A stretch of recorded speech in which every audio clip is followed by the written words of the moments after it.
Accorgersi sempre di chi ha bisogno nei nostri ambienti di vita. L'invito di Monsignor Tanasini a Chiavari, che ha concluso la Via Crucis dell'Azione Cattolica Ragazzi. Circa 500 i giovani che hanno partecipato. Con Cristo e con le donne sulla Via della Croce. Le meditazioni di Suor Eugenia Bonetti, missionaria della Consolata, nella Via Crucis al Colosseo, presieduta questa sera da Papa Francesco.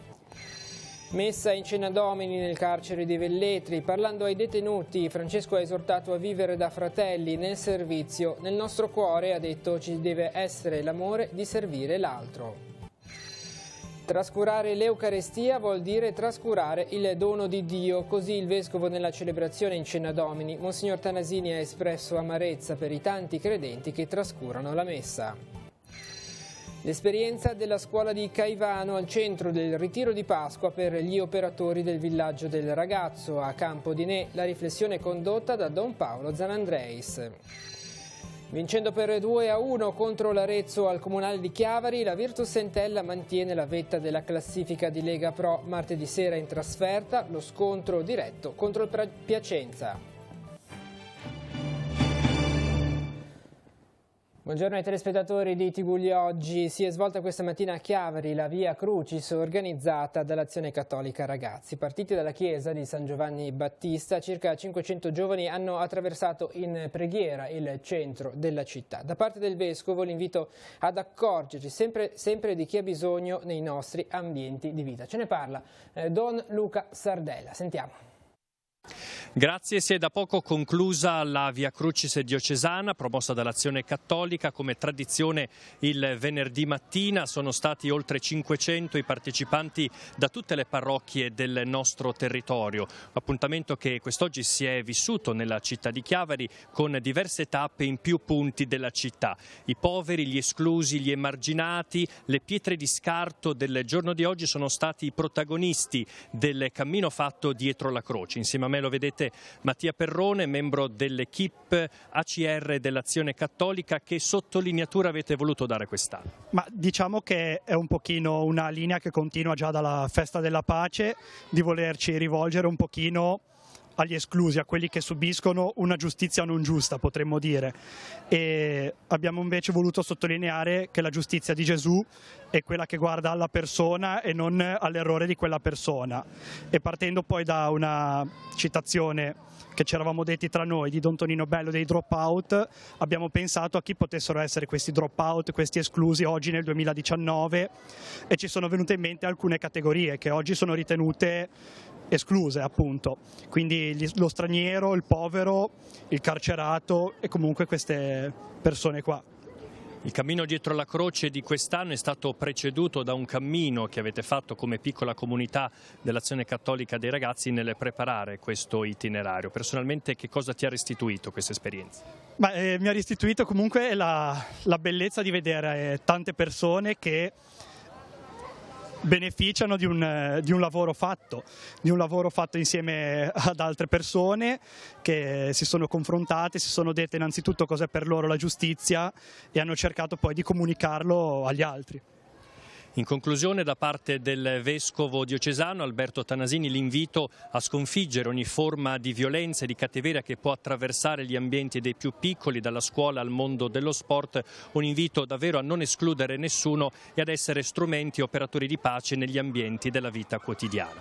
Grazie a Mattia Perrone, la linea può tornare allo studio. Grazie Luca. Questa sera a Chiavari in programma la Via Crucis delle parrocchie dell'ambito di Chiavari. Il ritrovo è alle 21 dalla Chiesa delle Saline. La celebrazione toccherà a Piazza Tordiglia, la Chiesa dei Frati Cappuccini di Viale Tappani, Viale Arata, e si concluderà in cattedrale con la riflessione di Monsignor Alberto Tanasini. E oggi, venerdì santo, la Chiesa fa memoria della passione e morte di Nostro Signore. Secondo tradizione l'emittente radiotelevisiva Telepace effettua un giorno di digiuno per i canali di Telepace 1, 2, 3 e 4 4 al posto della consueta programmazione vengono trasmessi spazi di preghiera e adorazione agli altari della Reposizione. Nel corso del pomeriggio alle 18 in diretta dalla cattedrale di Nostra Signora dell'Orto trasmetteremo il rito in Passione Domini presieduto dal Vescovo e alle 21 in diretta dal Colosseo a Roma la Via Crucis presieduta da Papa Francesco. E proprio con Cristo e con le donne sulla via della croce le ha pensate così Suora Eugenia Bonetti, missionaria della Consolata, le meditazioni del Venerdì Santo al Colosseo. Questa sera Papa Francesco presiederà dunque la liturgia. Nelle 14 stazioni le vittime della tratta, i minori mercificati, le donne costrette alla prostituzione e i migranti sono i nuovi crocifissi che devono risvegliare le coscienze di tutti. Sentiamo.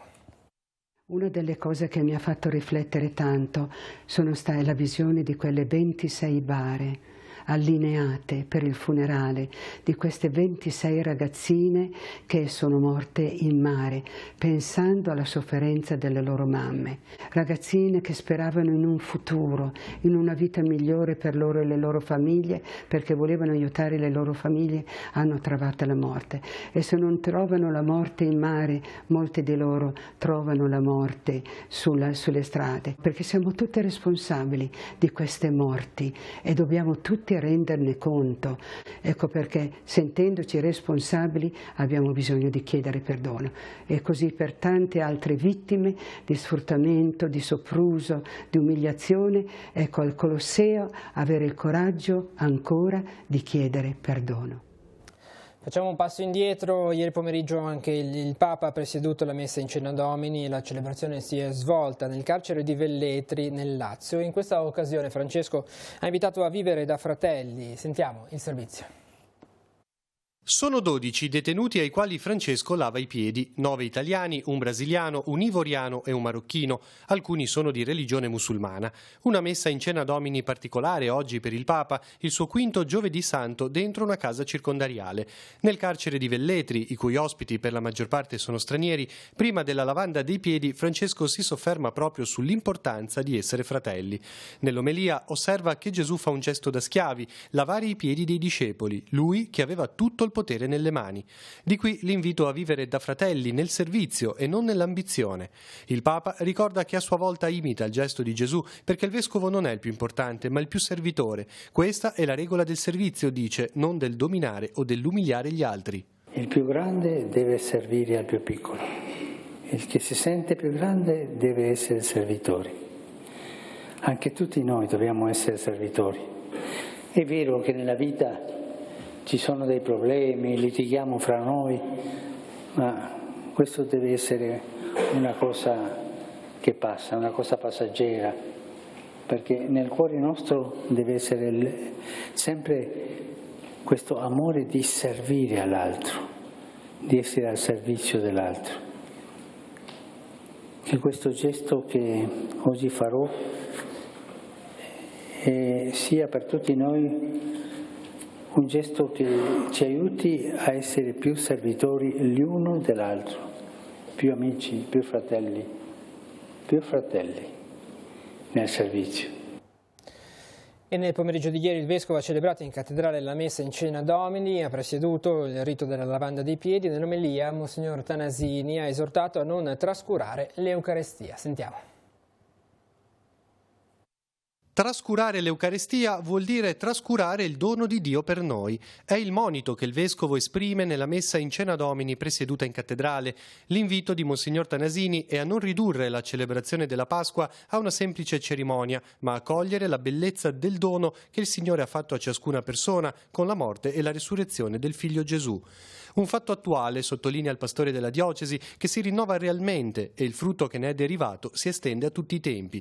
Tuttavia, Monsignor Tanasini confessa di piangere l'indifferenza di tanti, l'incomprensione e la superficialità di numerosi credenti di fronte all'Eucaristia. Vorrei rivolgermi a coloro che non sono qui questa sera, ai tanti che disertano ogni domenica la celebrazione eucaristica, ai giovani che dicono di annoiarsi per la messa e quindi non vanno. E vorrei dire a loro: che devo fare, fratelli, per convincervi della grandezza del dono che trascurate, che non comprendete più? ditemi che bisogna fare. Vorrei inginocchiarmi davanti ad ognuno di voi e lavarvi i piedi, perché comprendiate quello che Gesù Cristo fa per voi, fa per noi, sempre.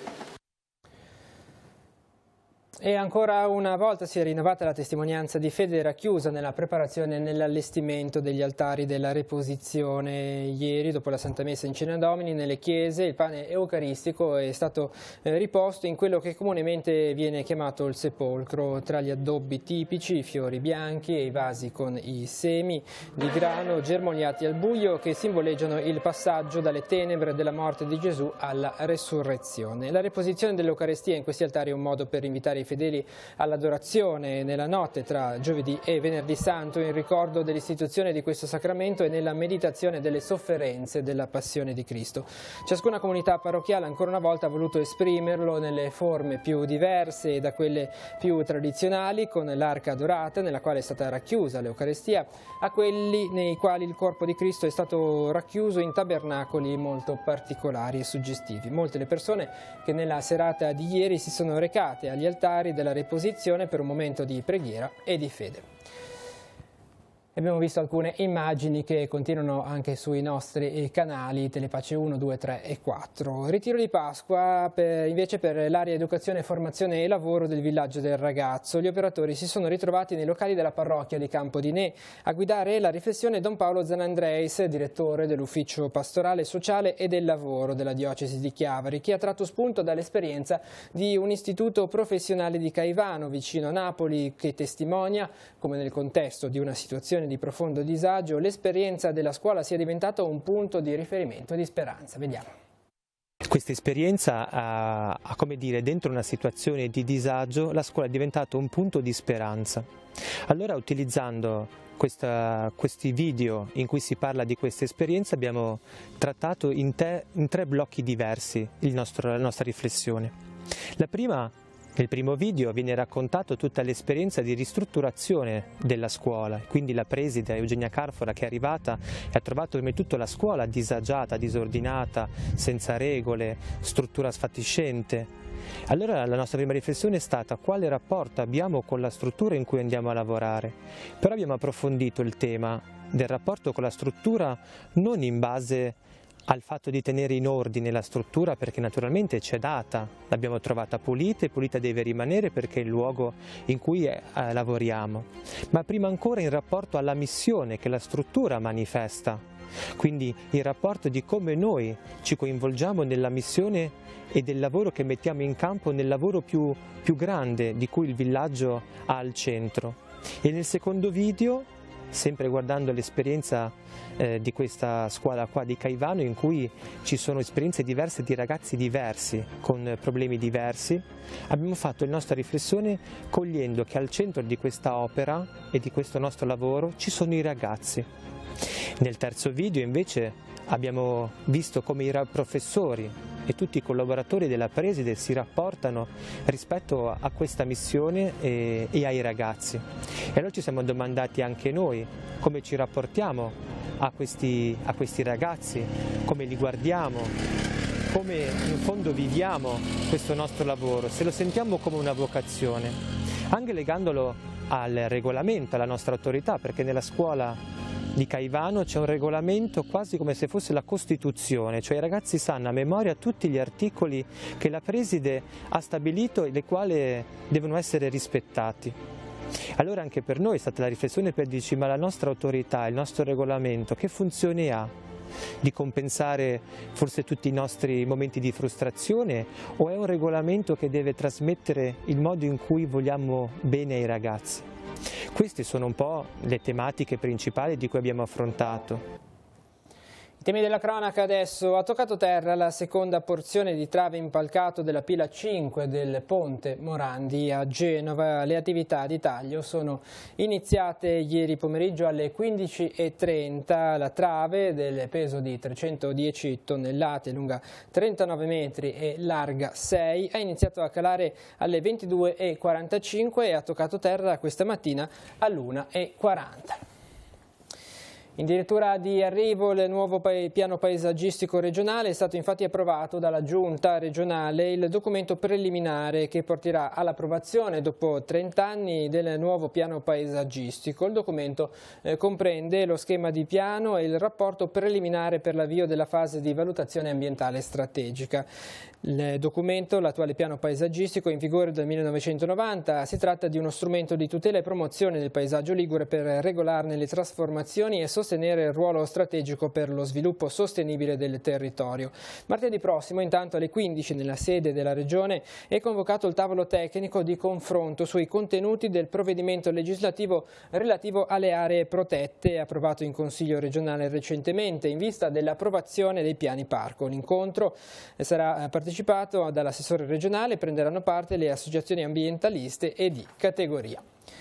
E restiamo in temi ambientali. Nei giorni scorsi alcuni studenti della scuola Richard Wagner Gymnasium di Bayreuth in Germania, accompagnati dai soci dell'associazione Mangia Trekking, hanno fatto visita e sosta nelle Cinque Terre. Accolti dal direttore del Parco Nazionale, Patrizio Scarpellini, la comitiva ha toccato Manarola e Corniglia. Si è trattato di un'attività di alpinismo lento tra natura, tradizione, religione e antichi mestieri. Continua così lo scambio di cultura cominciato oltre 30 anni fa con il gemellaggio delle città di La Spezia e di Bayreuth. Linea adesso alla rassegna stampa per vedere i titoli dei giornali in edicola quest'oggi. Ci rivediamo dopo per le notizie di sport. Avvenire apre con la fotonotizia del Papa durante la messa in Cena Domini ieri nella casa circondariale di Velletri. La lavanda, un gesto da schiavi a imitazione di Gesù. Il Papa lava i piedi ai carcerati, siate fratelli nel servire. E poi le notizie che arrivano dalla politica interna. Roma e maggioranza fuori controllo. Rissa Movimento 5 Stelle e Lega per il sottosegretario Siri indagato per corruzione e la sindaca Raggi intercettata. L'inchiesta di Avvenire, Libia, migliaia intrappolati sui respingimenti illegali, si muova il Parlamento. E poi Trump, assoluzione a metà ma lui esulta. Corte europea, padri separati e figli, l'Italia viene condannata. Mercato dell'auto, crisi degli Stati Uniti, 3 milioni di veicoli in eccesso. E dall'Avvenire di oggi andiamo in Francia. Francesco verrà a Notre Dame. Il presidente Macron ha invitato il Papa durante una telefonata il giorno successivo al terribile incendio. Il ringraziamento ai pompieri. Il mondo ci guardava e siete stati d'esempio di ciò che vogliamo essere. Il rettore, Monsignor Patrick Chauvet, ha annunciato che una chiesa provvisoria in legno sarà costruita sul piazzale mentre andranno avanti i lavori di ricostruzione del monumento simbolo di Parigi. Andiamo sulla prima pagina del Secolo XIX, indagato Siri, Movimento 5 Stelle, ci sono le prove, la Lega vogliono portarci al voto, ma la Raggi è ancora nei guai nella guerra dei rifiuti. Lombardi dice ora chiarisca. Il commento di Francesco Bei, le troppe liti che avvicinano alle urne, si parla di urne non per le europee ma per le politiche. Russia Gate, manca la prova contro Trump, restano i sospetti. Il commento di Gianni Riotta, le connessioni pericolose tra Mosca ed Donald. E poi c'è la fotonotizia che è immortale al gol della Virtus Entella all'84esimo, l'Entella batte l'Arezzo e continua la corsa per la Serie B. Il governatore Visco ieri a Genova ha detto l'Italia è ancora lenta a reagire al cambiamento. E poi Macron si piega ai gilet gialli, chiude l'ENA, la scuola dell'elite formava la classe dirigente. E ancora dal nostro territorio, schianto in moto sul fascio, è gravissimo uno studente di 16 anni. E ancora operatori turistici ottimistici, Portofino aspetta a Lungoponte, Piazzetta Rinata sarà il pienone. Andiamo nel Levante, in particolare a Chiavari, al Palazzo Rocca il tetto è danneggiato, ultimo piano di Palazzo Rocca chiuso per sicurezza. I lavori di riqualificazione della copertura in legno hanno fatto emergere cattive condizioni delle travi. Il comune adesso cerca una sede alternativa per l'Accademia Musicale Cittadina. Da Rapallo invece la primavera di Rapallo, i locali riaprono, Sapore di Mare rinasce grazie al suo gestore Yasser Abdelhamim Hamed. Dopo il disastro autunnale i titolari erano in ginocchio, ora anche grazie alla solidarietà dei fornitori hanno rialzato la testa in tempo per la Pasqua. C'è un aggiornamento di cronaca di una delle notizie che abbiamo visto in rassegna stampa. Andiamo sul sito di ANSA Liguria. Purtroppo non ce l'ha fatta il ragazzo di 16 anni residente a Uscio, che è morto questa mattina all'ospedale San Martino di Genova, dove era ricoverato da ieri pomeriggio a causa di una caduta dalla moto. L'incidente era avvenuto sulla strada che dal Monte Fasce porta fino al comune. Lo studente era finito in una scarpata ed era stato trasportato in codice rosso con l'elicottero dei Vigili del Fuoco al San Martino ed era arrivato in condizioni gravissime. Ancora la cronaca, un 57enne di Chiavari è stato denunciato dai carabinieri per lesioni colpose a seguito di investimento. L'uomo alla guida della sua auto lungo la statale 225 della Fontana Buona, all'altezza di Monleone di Cicagna, ha investito una donna di 61 anni, procurandole lesioni guaribili in 47 giorni, secondo il referto dell'ospedale di Lavagna. Un 19enne invece residente a Favale di Malvaro è stato denunciato per lesioni personali e minacce aggravate. I carabinieri hanno accertato che il giovane all'interno di un esercizio commerciale ha aggredito con calci e pugni un uomo di 61 anni dopo aver discusso con lui per motivi di lavoro. Per la vittima, che ha sporto denuncia, è stato necessario rivolgersi alle cure del pronto soccorso di Lavagna. E veniamo allo sport. La Lega Pro, la Virtus Entella esce vittoriosa dal Comunale di Chiavari, dove ha avuto la meglio su un roccioso Arezzo, sconfitto per 2-1. In classifica i biancocelesti mantengono la vetta con un punto di distanza da Piacenza, contro la quale dovranno vedersela martedì prossimo in trasferta. Sentiamo.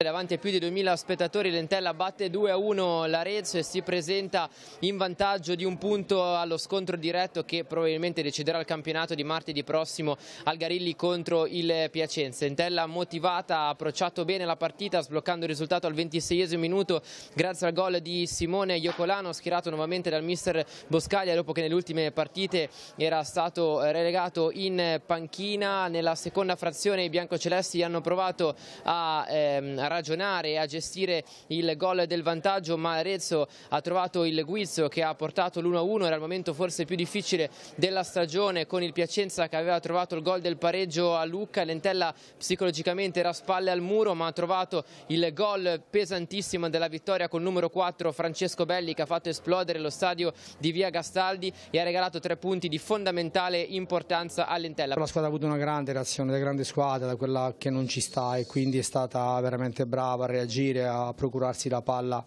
del 2-1. E l'unica pecca è che poi la partita dobbiamo chiuderla, perché fino alla fine una squadra come l'Arezzo te la può pareggiare. Noi abbiamo fatto 3-4 ripartenze in superiorità numerica in cui abbiamo, secondo me, sbagliato. E quindi l'unica cosa negativa questa, ma la squadra oggi ha fatto una grande partita contro una grandissima squadra. Questo è un bel gruppo, ci sono tanti giocatori che potrebbero fare i titolari in tantissime squadre. Nelle ultime sfide non eri partito titolare, chiaramente questa sera hai dato una risposta molto importante anche sotto questo profilo. Sì, è il gioco del calcio, questo è...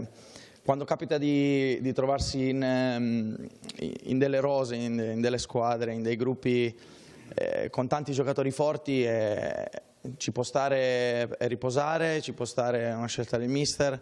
Il nostro compito, mio, ma come lo è stato anche per altri ragazzi, è quello di farsi trovare pronto poi nel momento in cui si viene chiamati in causa. Oggi era il mio momento, come lo è stato per altri ragazzi nel corso della stagione, ma secondo me è questo che fa la forza di un vero gruppo. E sono in campo dalle 13 a Fiuggi, diretta streaming sulla pagina Facebook della Lega Nazionale Dilettanti, www.lnd.it, le ragazze della E-Ligure di calcio femminile allenate da mister Ugo Maggi. In palio la finale del torneo delle regioni 2019, la massima competizione dilettantistica giovanile. Dovranno vedersela con la formazione del Piemonte allo stadio comunale di Ferentino. A far parte della rappresentativa regionale 5 ragazze della squadra chiavarese del Rupinaro Sport, Ilenia Barbieri, Giulia Solari, Alice Giuliana, Lara Seravalli e Sofia Rizzo. A completare il team giocatrici del Lassio Football Club, del Campo Morone Ledi, del Città Giardino Marassi, del Vado e del calcio femminile Superba. Questa era l'ultima notizia di questa edizione di Tigulli Oggi. L'informazione torna questa sera alle 19:15. Continua sul nostro canale Telepace News 187. Grazie per essere stati con noi e buon proseguimento di giornata.